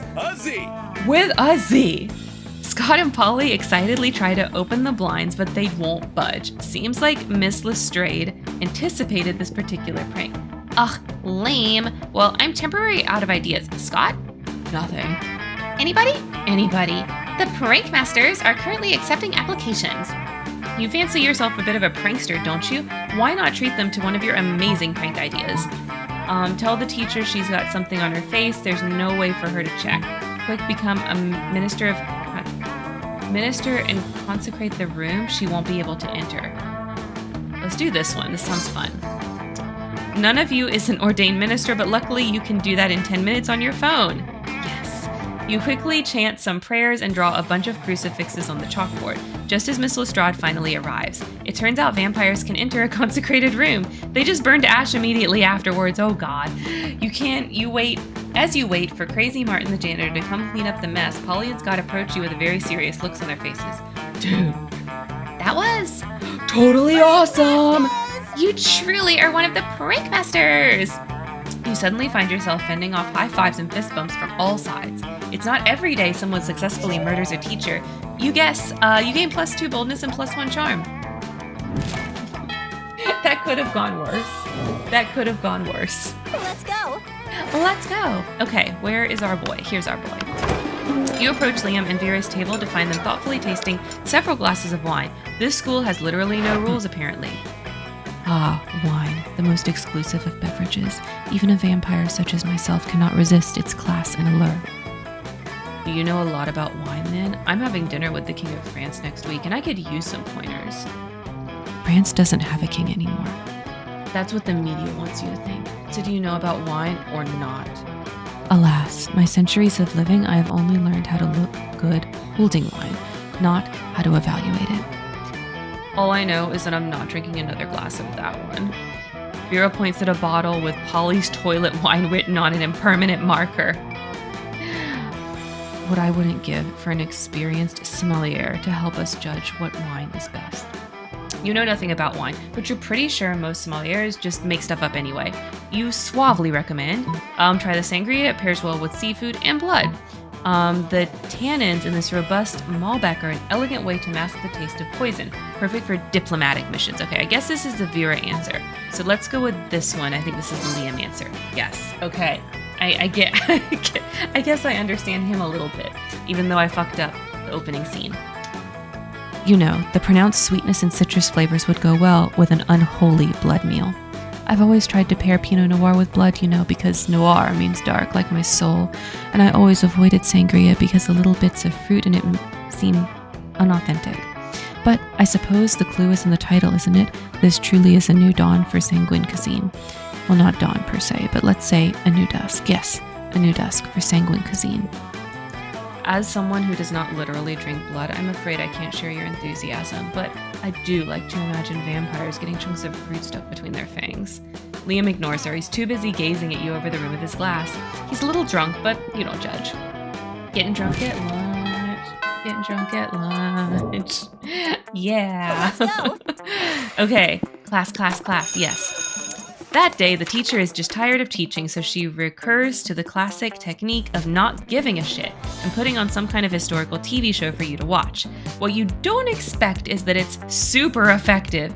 God bless the golden era of television. The TV show is compelling thanks to the ridiculous amount of nudity and bloodshed, but at the same time, you actually learn a lot about history. You gain +2 smarts. Scott strolls by, happily munching on something. Leah gapes at him, appalled. What on earth are you eating, Scott? This delicious new flavor of Fengel's potato chips. Maximum, ultimate, double barbecue massacre. Really? Because it looks like a raw severed goat head inside of a cardboard tube. Oh, yeah, I guess it does. Could have sworn it was potato chip. Still, tasty though. Tasty? Tasty?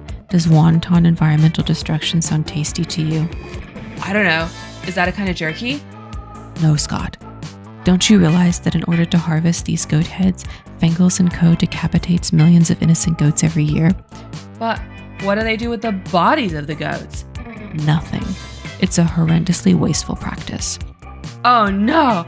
All those poor headless goat bodies running around and bumping into things. We have to stop them. Wait, really? I was just trying to make you feel guilty. I didn't actually have a plan of action, but if someone were to suggest one... Assemble an army of vengeful undead goat torsos. Write an extremely mean blog post. Let's make an army. Let's make an undead army. Okay, our vampire boy is undead. Maybe he would like this. Okay, so smart. Yes. Ah, yes, necromancy, the ultimate tool in the protester's arsenal. Oh, can I ride a goat? Can I? Huh? Of course you can ride a goat. In fact, given your size, you'll probably need to ride several. What a several? Is that a really big goat? No time to explain basic concepts, Scott. We've got an invasion to orchestrate. As long as you're reanimating things, you reanimate some severed goat heads, too.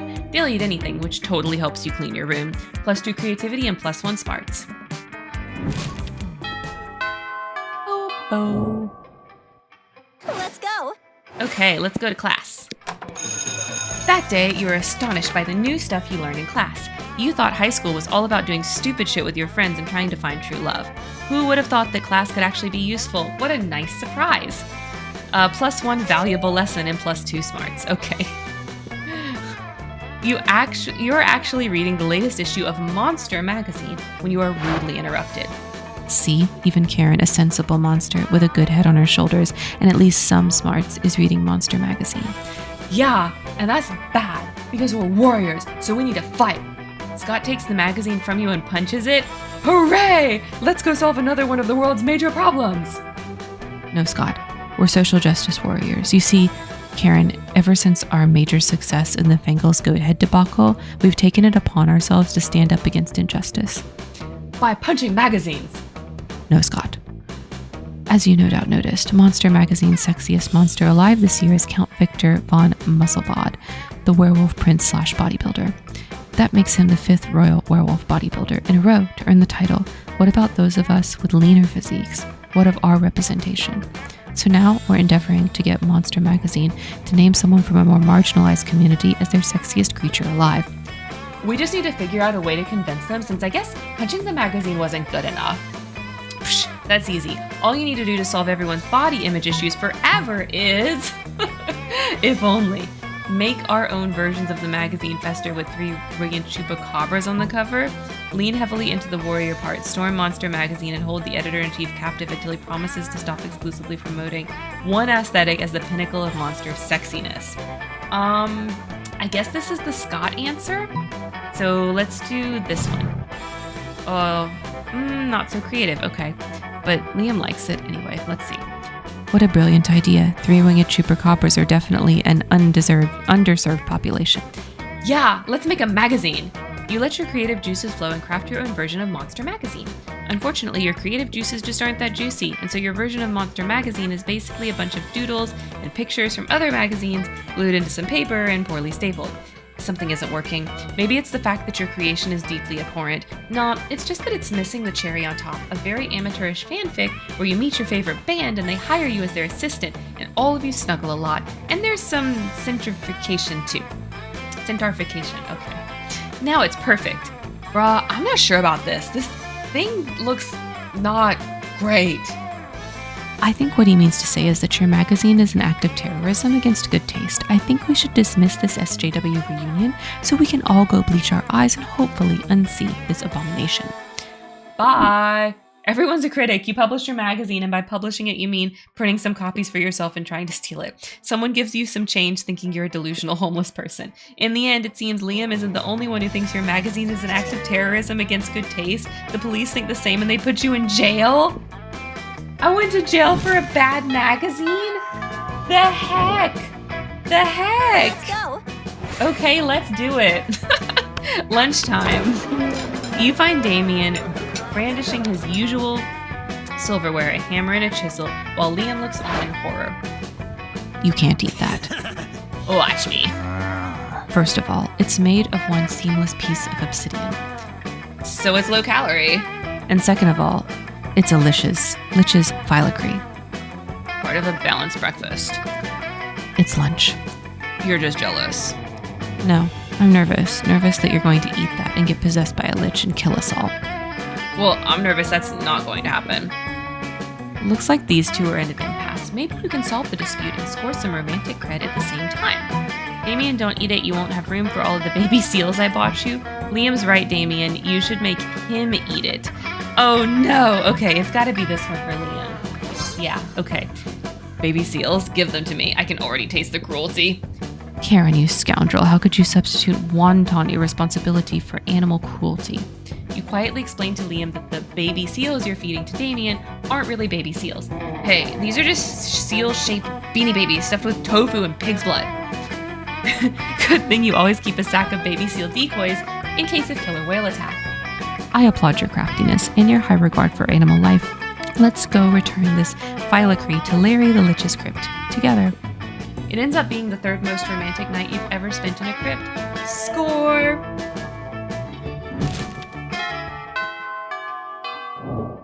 Okay. Let's go. Class, class, class. Get the class run. Okay, we got that achievement.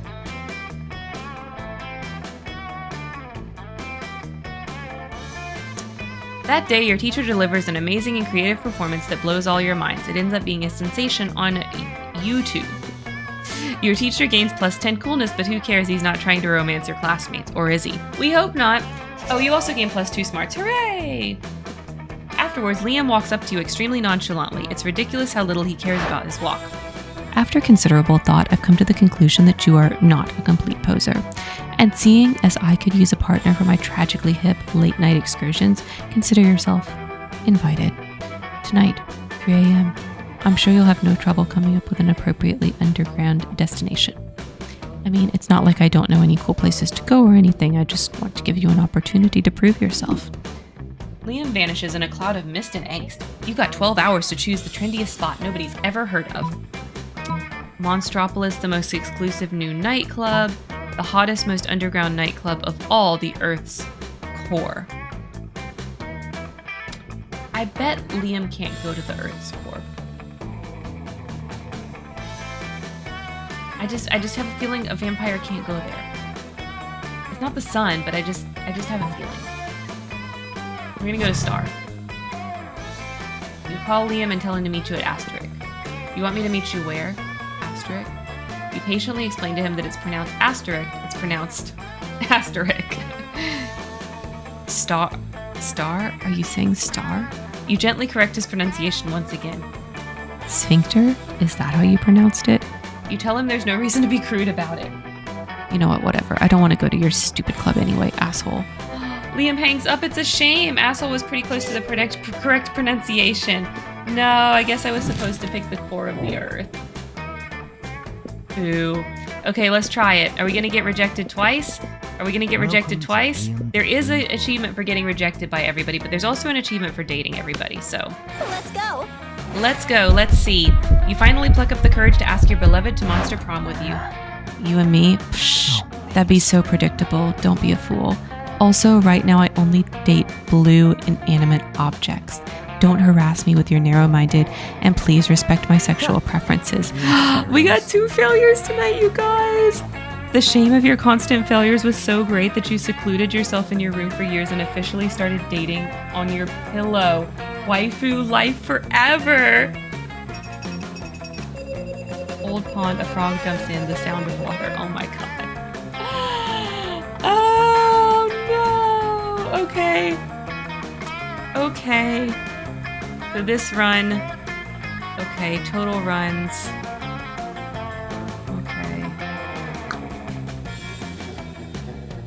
This doesn't make sense though, because I've definitely had more endings than this.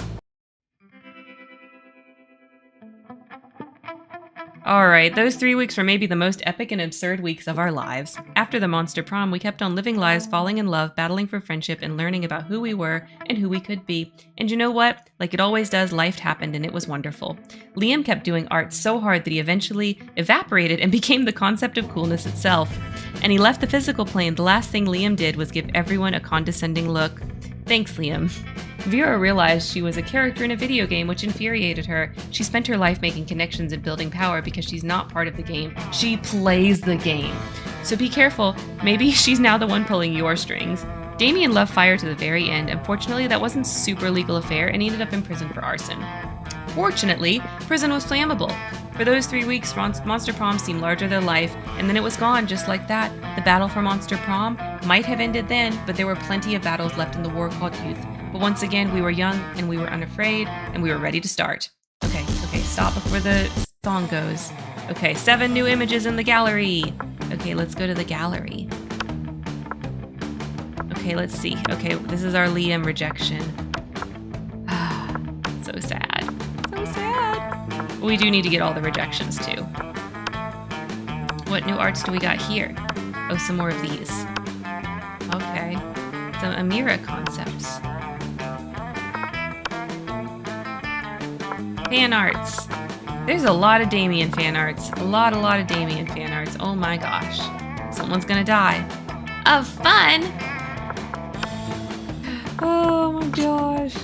Oh my gosh. Okay. This game is still freaking amazing. We got some good we got some good achievements. I did see an achievement pop up, although I didn't note the name of it. I'm gonna open Steam so I can find out what we got. Let's see. Where's my Steam?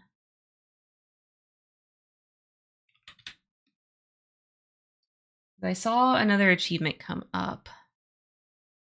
Epic Loser. Okay, so Epic Loser is being rejected. Hey, no worries, Rar, no worries, Rar. Okay, so we got this time Tiger. Oh, we got Tiger Millionaire by ending with 20 money. I didn't notice that one. We also got Bookworm for doing the library, Epic Loser for being rejected, and Nerd for going to class all terms. So yeah, we lost for Liam too. We tried to do a short 3-week run, but it did not go so well. But that's okay, because there is achievements for getting rejected by everybody as well as dating everybody. So yeah, we are still working on it. We're still working on it. So, yep. Okay. Yeah, it happens. Let's see. Where can I see? Yeah, so achievements we've gotten so far. We've gotten True to Yourself, where we chose correctly every time. We got one secret ending. We got Casanova, that was getting a date to prom. That Small Bladder for getting bathrooms every time. Funeral, that was the secret ending. We bought the tampon, so we got an achievement for that. Library all turns. Tiger Millionaire. Class all turns, and then Epic Loser for being rejected. It is super tragic, but it's okay. It's okay. So we still got to try to date Liam and Vera, and we never officially took Miranda to prom either. So we've still got those 3. So next week we can try for one of those 3. So we will still be playing more Monster Prom next week. We're doing it blind. I don't know anything about this game other than the Steam achievements list. So that's kind of what we're going for, to try to kind of like, you know, have some goals in the game. But yeah, otherwise I don't know. I don't really know how this game works other than what I have learned from playing it. All right. I wonder if enough air has fallen out. Air bubbles have risen to the top of this slime. I can put the rest in there. Get off of there. It's very air bubbly. It's very air bubbly. Look at how many air bubbles. Oh my gosh.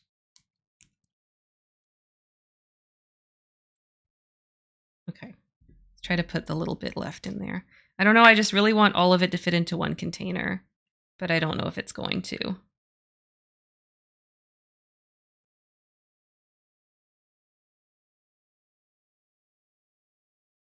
I might just throw like a little bit away because I don't want like a little bit in a different container. I think that's silly. Yeah, it's not going to fit. Not enough air bubbles rose to the top. Oops. Yeah, it's still like the lid won't go down. Ooh, stick to the lid. All right, you guys. I was telling you guys about how the raid train that pushed me over the 300. I want to go see if one of those guys is live, if I can tell if one of the raid train peoples is live.